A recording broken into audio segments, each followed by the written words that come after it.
얘들아, 우리 지난 시간에 이상기태 방정식 도출하고 끝냈는데 그 전에 이 세 가지 개념을 너네가 모르는 애들이 많아가지고 한번 간단히 보고요. 이따 문제풀이 하면서 자료 해석하는 방법 알려드릴 건데, 지난 시간에 우리가 결국엔 도달한 부분이 이상기체 방정식이야. 해서 얘를 우리가 어디다 써먹는지 한번 기억을 떠올려 볼 건데, 내가 기억해야 된다고 한 포인트가 몇 가지 있었어요. 우리가 이번 단어는 주인공이 기체잖아. 기체에 대해서 설명하고 싶은 변인이 몇 개 있었어? 4개 있었어. 뭐랑 뭐였어?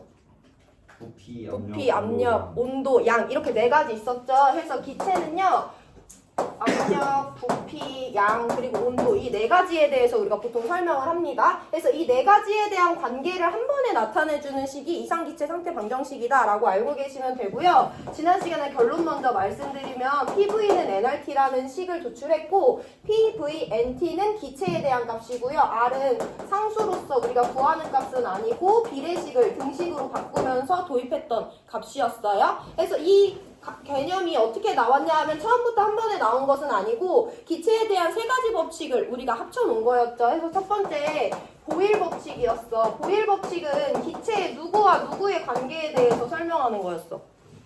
부피와 압력이죠. 기체의 부피와 압력은 비례해, 반비례해?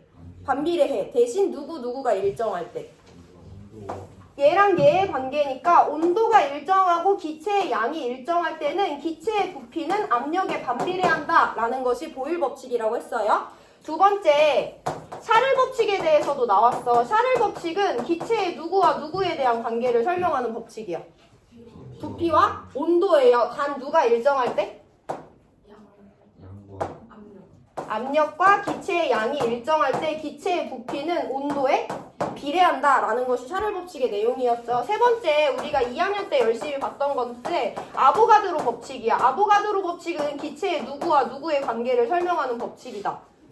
여기서 부피와 양에 대한 설명이죠. 기체의 부피는 기체의 양에 비례한다는 거야. 기체의 종류 상관없이. 단 이때는 온도와 압력 조건이 일정할 때라고 설명할 수 있는 거죠. 그래서 우리가 얘네들 비례식을 한꺼번에 합쳐가지고 P분의 NT에 비례하는 값이다 라고 설명을 했고요. 얘를 방정식으로 바꾸는 과정에서 이와 같은 이상기체 방정식을 얻어낼 수 있었다 라고 이해하고 계시면 돼요.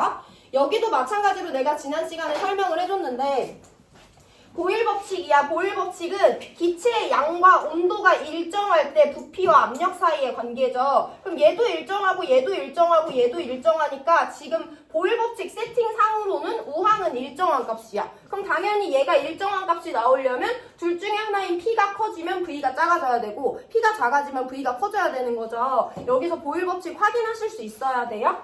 두 번째, 샤를 법칙은 압력과 기체의 양이 일정할 때야. 얘가 일정하고 얘가 일정해. 그리고 얘도 일정하죠. 그러면 얘가 커지면 얘가 커져야 되고 얘가 작아지면 얘가 작아져야 되니까 얘네들이 비례관계라는 샤를 법칙도 저 법칙의 방정식에서 확인할 수 있고요. 아보가드로 법칙은 압력과 온도가 일정할 때야. 얘 일정하고 얘 일정하고 얘 일정하면 당연히 얘 증가하면 얘 증가하고 얘 감소하면 얘 감소해야 되는 거죠.